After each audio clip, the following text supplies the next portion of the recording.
Welcome to the Simple Brand Podcast, the show dedicated to helping you create simple experiences for your customers and for your team members.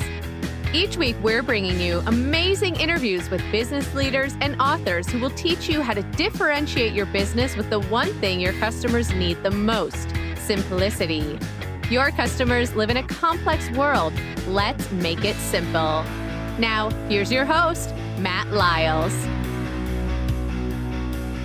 Back in 2003, I got the opportunity to meet and spend some time with my all-time favorite band, REM.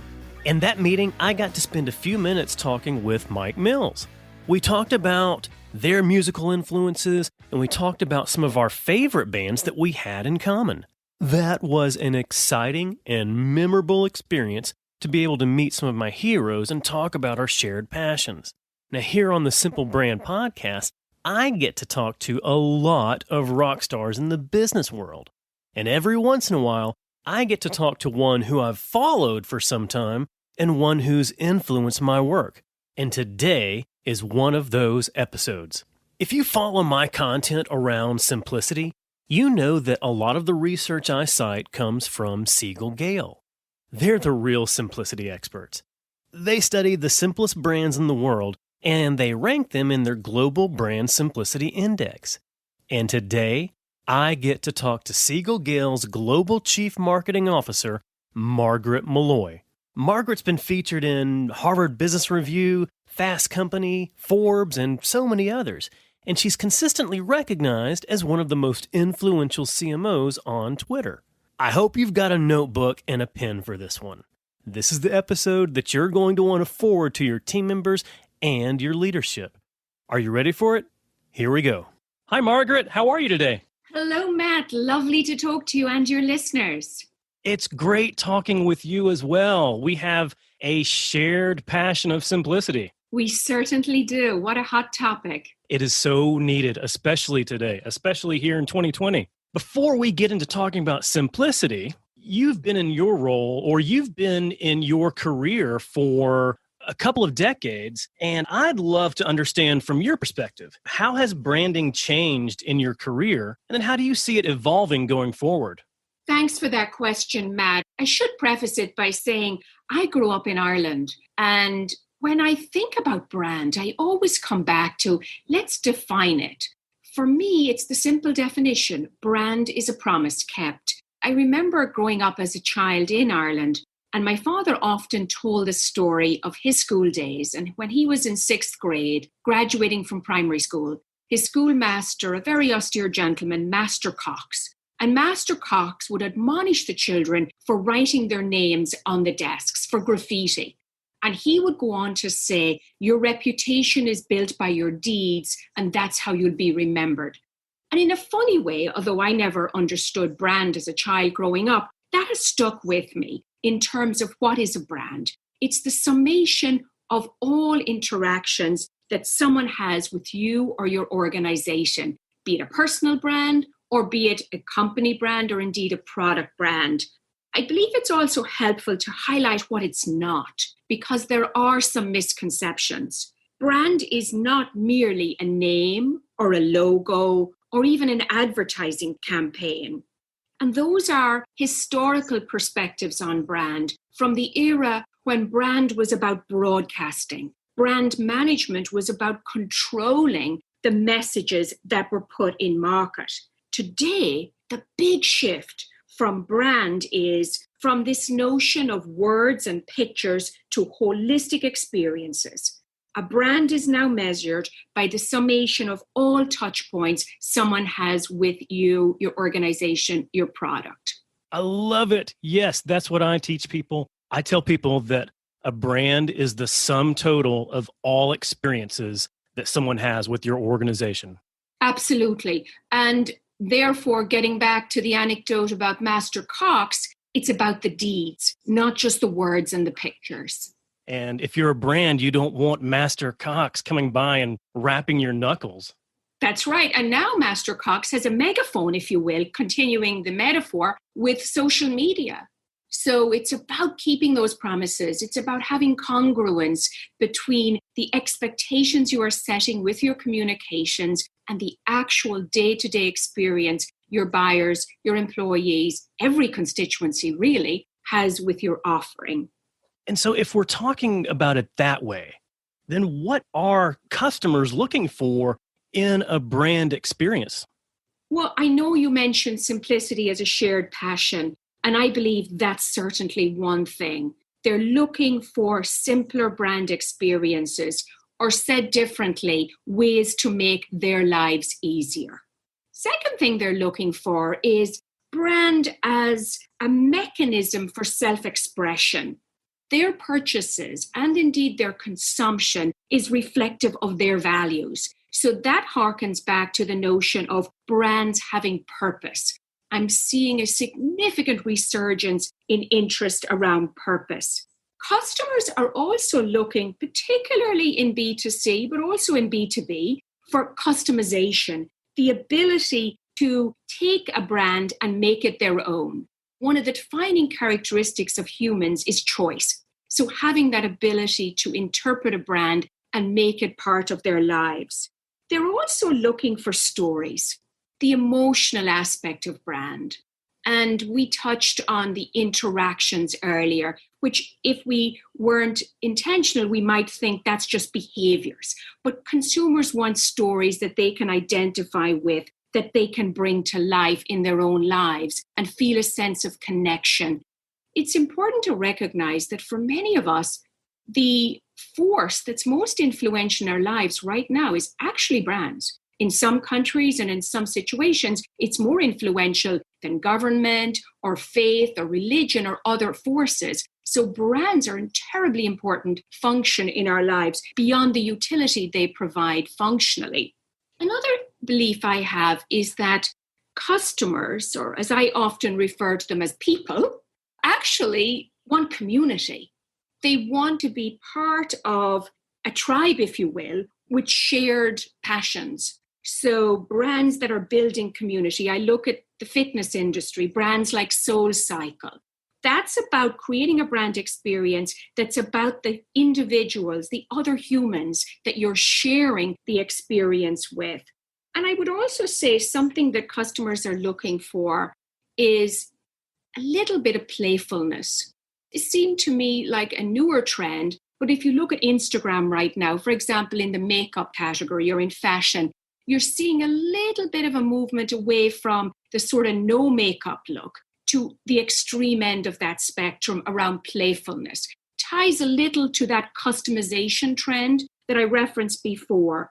So those are aspects that I believe they're looking for, some heightened by the current environment and some accelerated by it as well. Can there be a time where a brand can show too much playfulness? Would playfulness turn off some customers? I think it comes back to understanding your customers.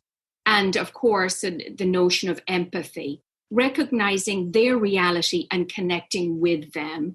And of course, as a practical matter, understanding what category you're in. Humor can be tricky. Fun is generally universal. And how you execute playfulness, even in B2B, look at a brand like MailChimp right now. How fun is that? How playful are they in terms of bringing their brand to life? For all intents and purposes, it's an email engine. It's a software company. But that's an illustration of how people are looking to insert some fun into their lives.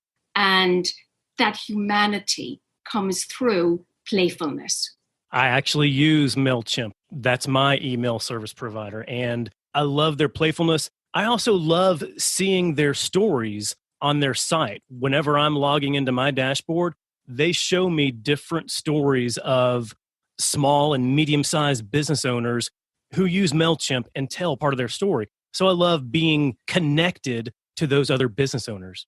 Well, that's exactly right, Matt. That's reinforcing this notion of community, or this idea that I'm part of a tribe, we're on a shared experience together.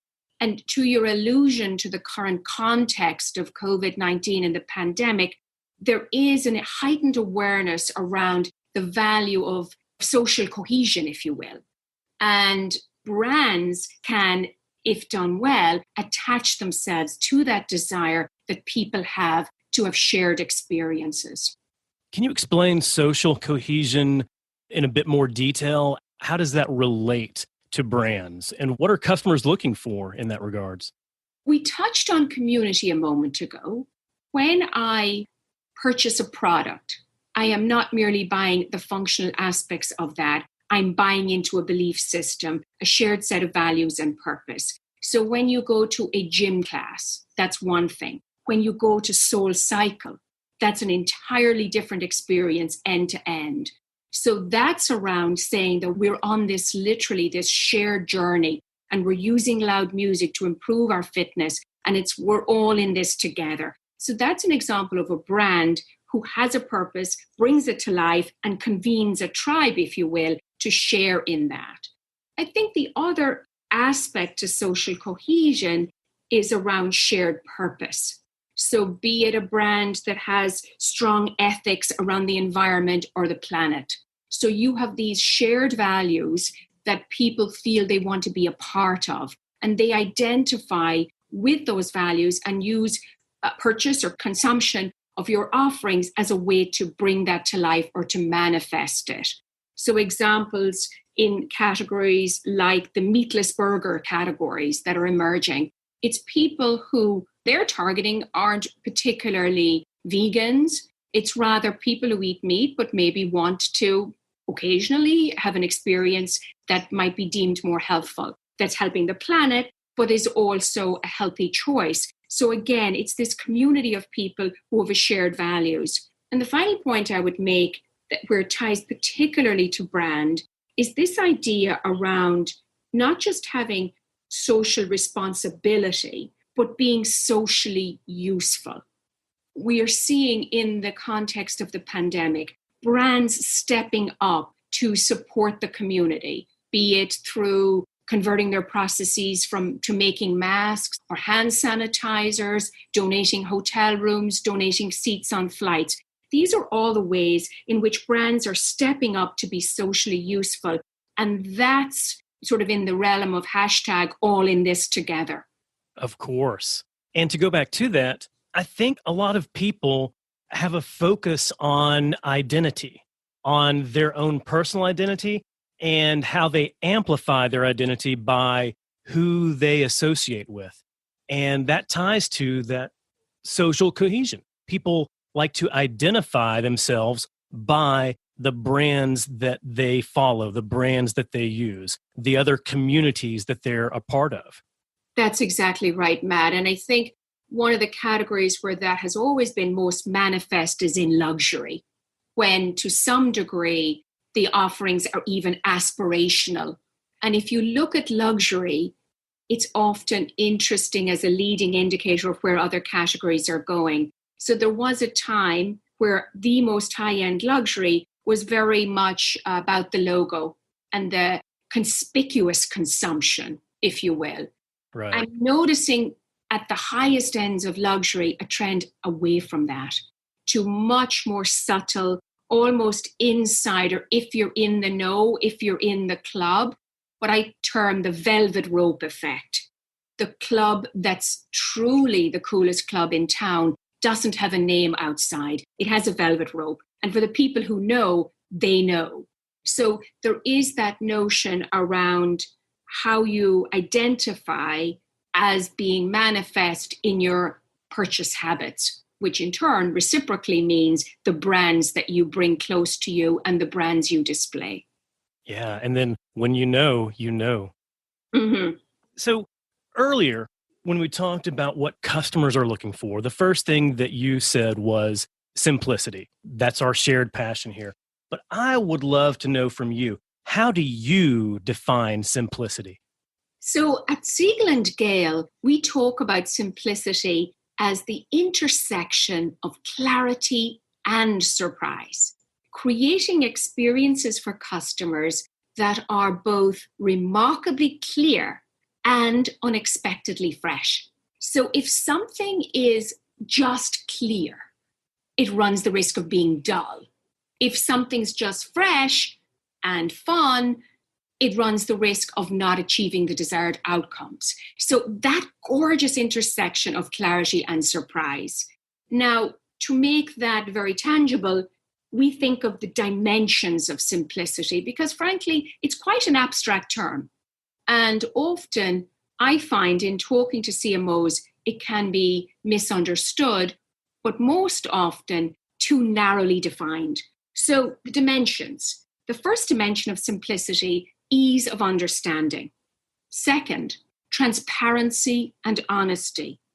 Third, communicating that customers' needs are being fulfilled.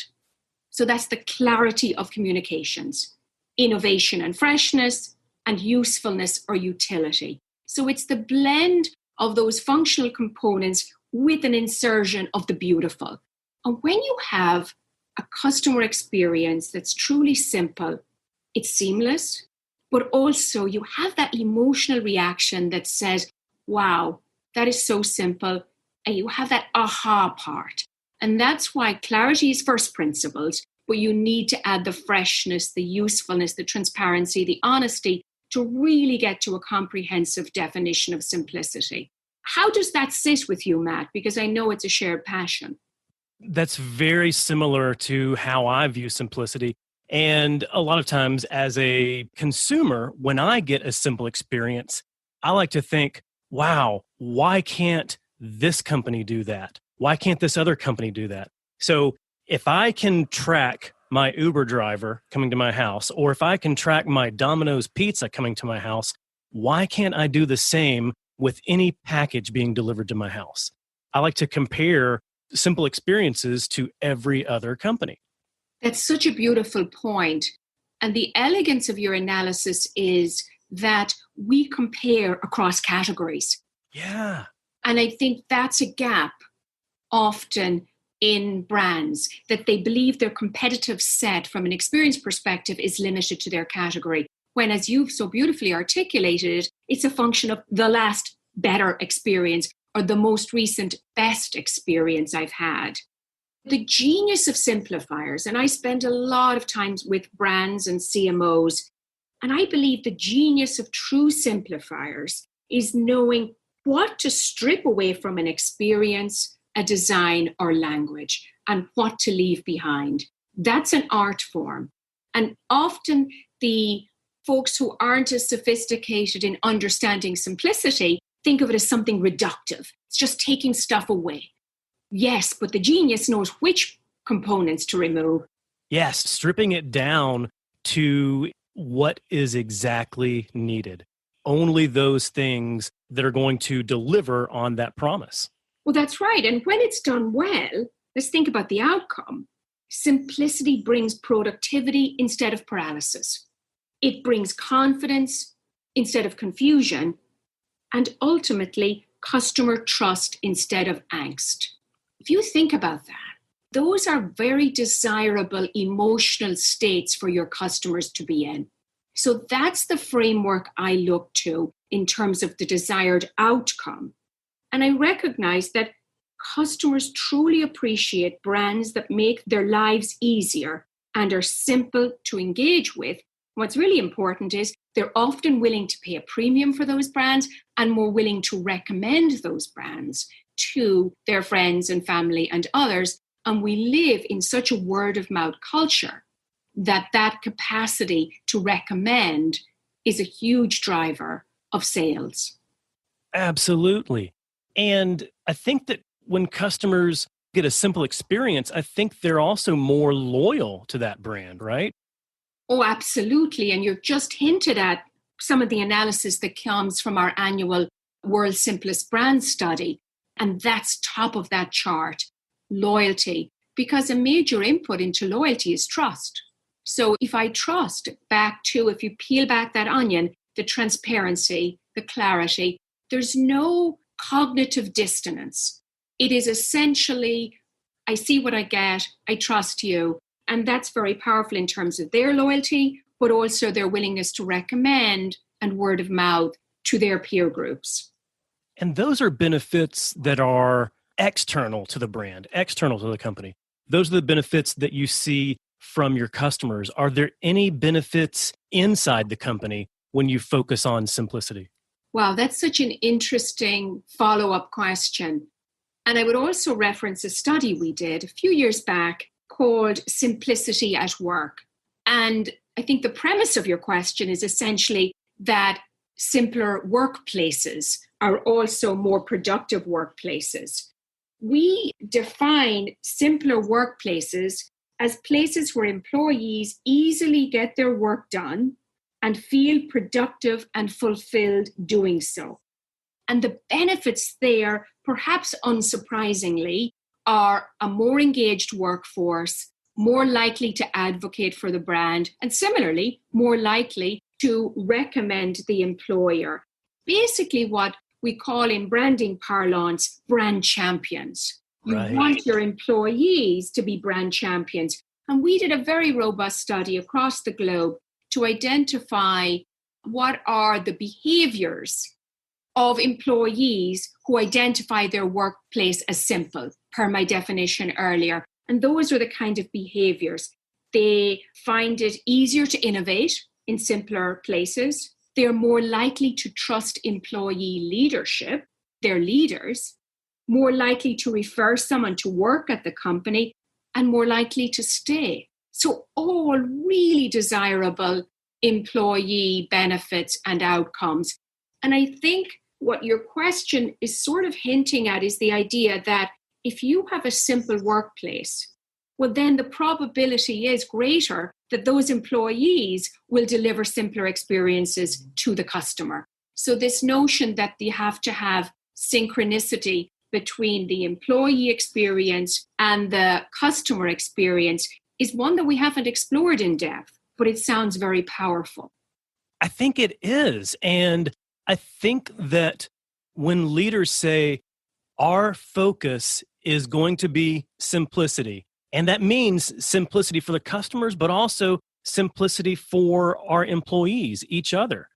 And a lot of times, what I teach people is that no matter who you are in the company, you have customers. You've got the external customer, but you've also got everyone in the company that you interact with.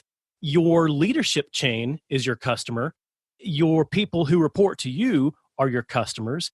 The other teams that you interact with are your customers. So if you're going to create simple experiences for customers, that means it's simplicity for everybody. Absolutely. Inferring from your analysis, if I were to simplify it, I would say is creating a culture of simplicity. It is. And that's then becomes part of your ethos and becomes your way of doing everything, which ultimately translates to the customer. And it begins with understanding purpose. What is your company's purpose? Why do you exist in the world? And making sure all your actions are congruent with that. Having clear communications.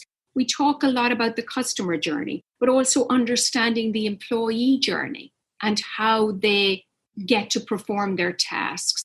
And sometimes the tendency is to spend a lot of the effort on just the technology component. We have these tools, but not to understand deeply the human experience aspect of it. Right. And as a leader, your employees are able to do their job through a couple of ways. One, by the resources that you give them, and then two, by the barriers that are removed. Any barrier that prevents them or makes it difficult for them to do their job. I preach that as leaders, your job is to provide the right resources and to remove all the barriers. Absolutely. And that philosophy can equally apply to customers. Don't we call that removing friction, right? That's it. That's how Silicon Valley thinks about it. How do you remove friction in a process? But a lot of this discussion to us may seem somewhat obvious and perhaps intuitive, but I think the ultimate barrier, to adopt your vocabulary, is mindset. Leadership has to want to do this. Leadership has to believe that it's a good use of resources and they need to prioritize it. And I spend, as I mentioned earlier, time talking to the leadership of the brands that have performed well in our simplicity study. And to me, it's fascinating to look at their mindsets and their behaviors as a way to learn how other leaders can essentially implement simplicity. And some of the components I would highlight are their ability to manage interesting tensions. So, for example, leaders of top performing companies from a simplicity perspective, in my analysis, are humble. They are not arrogant. They appreciate their customers' intelligence. They maintain simple communications, but they don't pander to their audience. They ensure their brand that they lead speaks in a very human voice. They are committed to process, but they're welcoming of creative freedom. Process can be very powerful. They establish clarity, but they don't micromanage. They provide a clear framework and they organize their teams in ways that help to bring that vision to life, but they don't be so maniacal that it has to just stick to process. Good examples of that, again, are in luxury hotels. So the true luxury hotels, the Viceroy, hotels like that, certainly there's process, but also there's creative freedom for the frontline colleagues who interface with the customer. They're given a level of empowerment to solve problems for customers. Empowerment, support, and then the tools. I speak of it in terms of tension because some of the most interesting aspects of management is managing tensions. So how much is process and where is creative freedom? There are a lot of efficiencies that can be garnered from having a predetermined process and streamlined and consistency. Fantastic. But that balance of allowing for a little creativity, and again, getting back to the genius of simplifiers, knowing when to implement that. The other thing that I think is interesting about these leaders is they're very focused on priorities. They have the courage to say no. They don't pile on. It can manifest itself in product features, in technology or other products, saying no to features, or it can manifest itself in we don't need to be the dominant player on every technology marketing platform. We pick a number and we do it really well, and we make that experience simple and intuitive for users. So this confidence to prioritize versus desire to pile on is another characteristic of the top simplifiers in terms of the leaders that I speak with. And that is a very powerful yet difficult habit to have. The ability to say no and to plant your stake in the ground and stand your ground on that. And it takes conviction. And that's why it must begin at the highest levels of leadership. So how do you implement simplicity, be it from an employee experience standpoint or from a customer experience standpoint? The number one most important thing is it must have leadership support.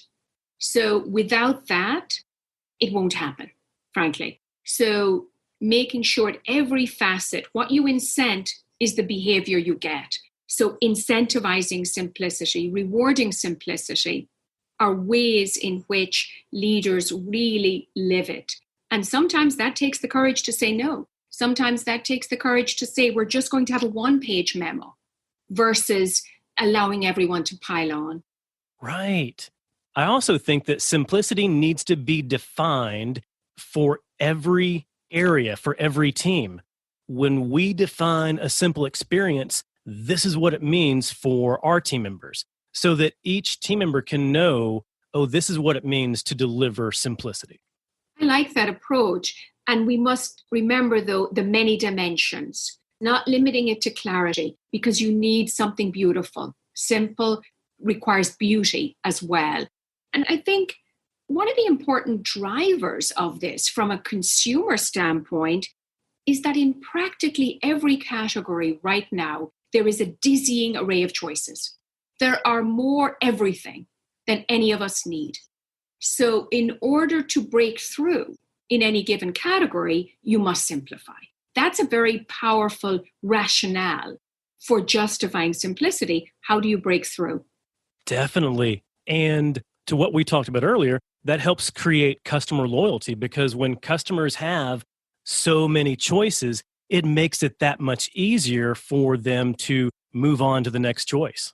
Well, that's right. I mean, in every category now, the switching costs are so reduced. We see this in the current era with the acceleration of direct-to-consumer and digital commerce.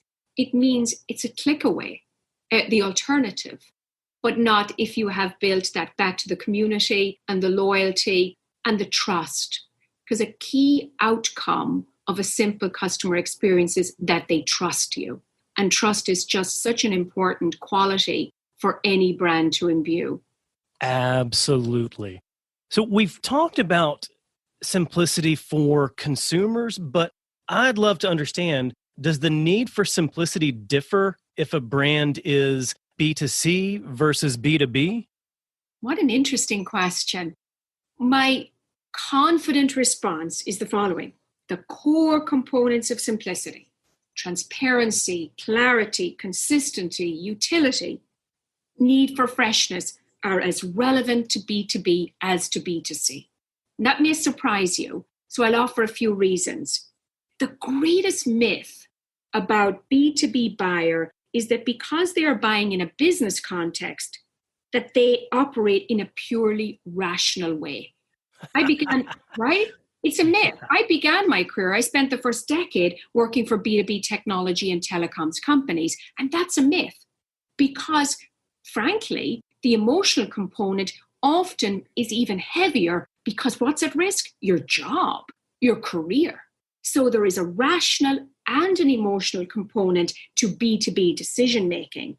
And often that means, how does that translate? B2B buyers' desire for risk mitigation, professional image, career. All of these components are what a B2B buyer is trying to manage. So if you have a simple brand experience, it makes that so much easier. Second thing I would say is, as it relates to B2B, demographic shifts. Millennials now have come of age and they are often in that decision maker seat or very close to it as an influencer. And they have grown up with simple brand experiences in their consumer lives and increasingly through the B2B brands that are more disruptive. And they have an expectation of simplicity. So it matters to them because they are signing or influencing the signature of a check. And then another business model reason that may be surprising and is often overlooked. If you take tech, for example, back in the day, the model was enterprise technology. You signed a very large check, license deal, and you got the software. Well, more and more companies, the model is subscription-based. So you don't have the upfront cost. Your decision to stick with the technology is predicated on usage. So therefore, having a simple, not just buying experience, but actual user experience is vitally important to the continuity of the business models of many B2B companies, because if it's a renewal-based model, you need customers to continue to use the product to sustain the purchasing. And that's true of cloud-based software now in particular. So those are three reasons why I would even go out on a limb and say simplicity is more important in B2B. Wow. And I don't think enough B2B leaders realize that. I think it's our job, yours, mine, and others, to tell that story because in very plain language, it's very real. And I think when you bring it back to business terms, that's why I intentionally went to business models. Then it's meaningful. It's almost like the conversation about brand itself. Some leaders play lip service to brand, or they may think it's the aesthetic aspect. It's nice to have. But when you have a business conversation where it's anchored in reputation, anchored on loyalty, anchored on return on investment, then it's a different topic. Similarly, when I bring simplicity back to the business implications in B2B, then the conversation takes on a different tone. And I believe that's the opportunity for all of us. It's one of educating. And that's why I applaud you with this podcast, because there's a lot of educating to be done. There is. And I hope that people would listen to you and listen to me for the education. Otherwise, you may have to have Master Cox come and educate you. That's right. And as we talked about, in business model terms, Mastercox can click away now. In a software company, information's in the cloud, switching costs significantly reduced, more products in every category than you need, lots of choice. So it's very real. It's not nice to have. It's integral to the business model, survival, and growth. It's now a requirement. And we talked earlier about some of the companies that are showing simple experiences. And we talked about how millennials have come of age with simple experiences from younger companies, from disruptors, from startups. But I'm curious, what about older established companies? Is simplicity a lost cause for them? I believe earlier stage companies are thinking about simplicity out the gate. So their business models are often predicated on removing friction.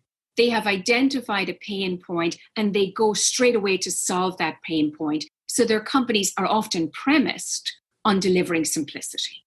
The classically defined disruptors, we talk about Uber, for example, making it easier to hail a cab. Fine, I understand that. But that said, traditional companies absolutely have opportunity. And for me, it comes back to the mindset and the will, if they want to do it, and the desire to truly have empathy with their customers and understand the customer experience. So absolutely, it's easier for a company that's newer. There are no legacy processes that need to be dismantled. There are no old folklore that needs to be modified. But absolutely, established companies can achieve simplicity if there is the will and the cultural desire. But back to the earlier point, it must be a leadership mandate. And it's an ongoing journey. Simplicity is not one and done because customer demands keep changing. And the experiences adjacent companies or even totally out of category companies are providing change. So it's a dynamic mindset that is desirous of providing simplicity. And I see too many leaders create a new focus, a new initiative every 1 to 2 years. And so if a leader is focusing on simplicity, a lot of times I'll see them giving it more than lip service, but only focusing on it for a couple of years and then moving on to something else. And to your point, no, you have to always focus on it because I like to say, simple never stops. What was considered simple 5 years ago is not simple today. And what's considered simple today is not going to be considered simple 5 years from now. Well, that's right. And there are different ways that simplicity can be achieved. So the bar keeps changing, but the bar is different in different categories and for different companies. So if I look at all the brands that we rank in our World's Simplest Brands study, I would offer different prescriptions to different brands based on how they've performed in the study. So for some companies, because simplicity is so underachieved, it begins by fixing the basics. Use clear language, speak in a human voice. That first principle of simplicity being clarity. Fix your product architecture such that it's easier. And this is a very classic B2B pitfall. Make it easier for companies to navigate your product, or customers rather, to navigate your portfolio of products. So that's really important. There's some really basic things. And a significant inhibitor that many established brands face is that different organizations are responsible for making the promise, marketing, and keeping the promise, services or product. So that circle needs to be figured out, back to the leadership comment. So there's some very basic things that need to happen for some companies. Second way to think about it is look at ways to be useful. If you think about that as a frame, how can I be useful to my customers? We talked about how there's too much product choice in every category. And sometimes useful is about innovation at the product level. Look how Apple completely changed our experience with mobile phones. Right. Other times, it's about looking at the periphery. I look at Dollar Shave Club. They didn't have an innovation or simplify the razor, but they simplified the procurement process, if you will, of purchasing that razor by creating a subscription-based model. So again, ways to be useful can open the aperture on how to think about simplifying. And then the third way, when you've solved for clarity and utility, is thinking about design. How can you employ design, be it through visuals and iconography or experience design? Often that's an underutilized tool in creating simplicity. And one to watch going forward is audio. If you look at Amazon, for me, that's one of the paragons of simplicity. Inventing one click and all the rest, it's been very well documented. But one of the challenges with Amazon, even as it pertains to simplicity in my mind, up until recently, was this sort of lack of humanity, because that's part of the simplicity as well in imbuing trust. Well, what I find interesting and one to watch, because the jury's still out, the introduction of Amazon Echo. That's a voice, so a smart speaker that allows consumers to order products, play music, get the weather, is really redefining how customers saw Amazon and creating a more human brand experience. And what they're doing is they're using that element of audio. So those are a variety of different ideas I'm putting forward. Looking at design to infuse greater experience, looking at clarifying language, asking yourself, am I being useful? And should they fail, or should you want to try something different? Consider collaborations with other entities as a way to add freshness. So, for example, the bargain fashion retailer H&M, they instigated the introduction of more elevated interpretation of design by having collections periodically with high-end designers. So they use design very literally to imbue simplicity. The trick, in my view, is having that expansive definition of simplicity, which affords you more tools to get there. Oh, definitely. And I love that you bring up strategic alliances or partnerships to provide simplicity. And I think that's often overlooked by companies. A lot of times, you can provide a simpler experience to your customers if you just collaborate with another organization. And I see that a lot in retail footprints. A lot of times there are companies that want to reach customers in a lot more areas, and they may have some retail footprints, but it's too small. And so it helps when they collaborate with other retailers that have a large number of locations. Quite possibly. And the context matters. So Yes. Understanding what satisfies your customer, that's what it comes back to. It's difficult to give a blueprint because context plays a big role. Yes, context really helps. And I think context is what can tie to what you referred to as usefulness. And you mentioned empathy earlier, and I see empathy as what drives whether you're being useful or not.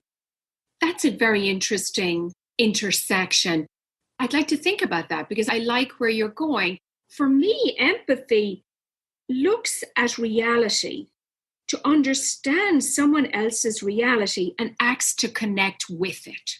So if that's where you're going with empathy, then absolutely. Understanding someone's reality and then acts on it. Yes, and I have an exercise on customer empathy, and it's very high level. It starts with these questions. Who are my customers? What do they care about? How can I care about what they care about? What do they need? And how can I help them get what they need? And to me, that's empathy. That's showing customers that I care about them and having customers believe that I care about them.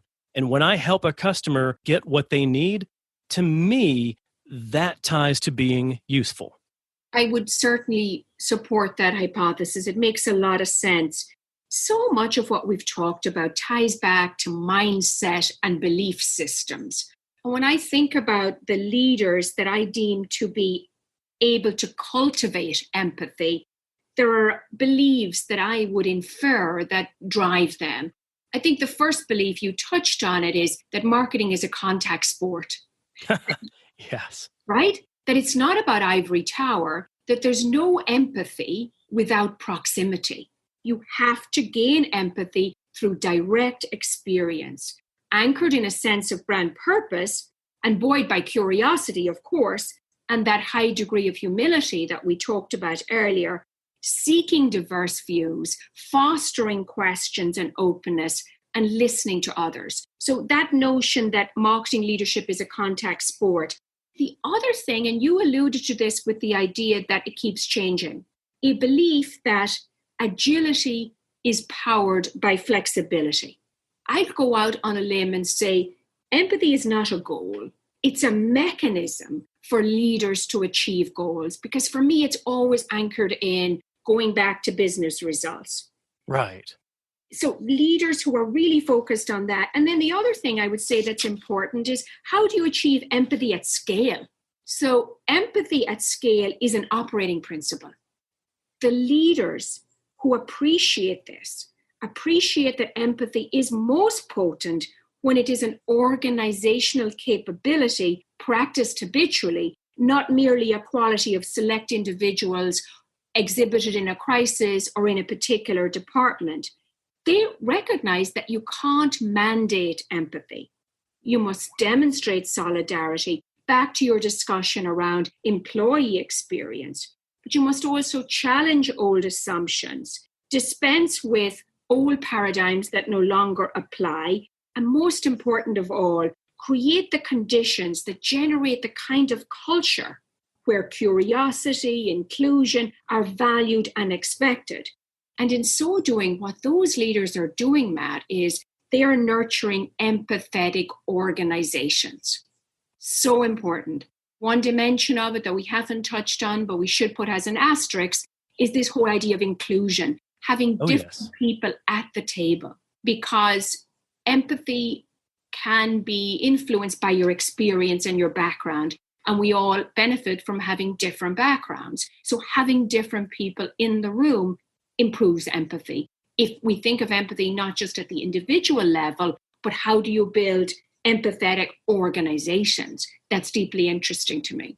I love it. Empathetic organizations. And as it relates to inclusion, it helps leaders to understand that there are different perspectives, and it gives them insight into what those perspectives are and how those perspectives drives decisions and drives action. 100%. Behaviors, emotions, responses, but back to the beginning of our conversation, can drive their business forward as well. You and I have talked about simplicity, empathy, and brand, but we've never implied that it's altruistic. It's all in the service of driving your business. It's not a bolt-on, or we must simplify, or we must be empathetic. It's integral to business continuity and integral to growth. And that's the ultimate mindset, a recognition that this is not something you must do because it's politically correct or you do in a certain department. No, simplicity, empathy, brand building is part and parcel of business success. They're necessary, they're requirements if you want to remain relevant, if you want your customers to remain loyal to you. Absolutely. Not to say they're easy though, Matt. No, simple is actually very hard. Yeah. I could talk about that one all day. But Margaret, we have talked so much about this, and I've really, really enjoyed our conversation on simplicity, and I've learned a lot from you, but I know that there's so much more that others can learn from you. Where can people go to learn more from you?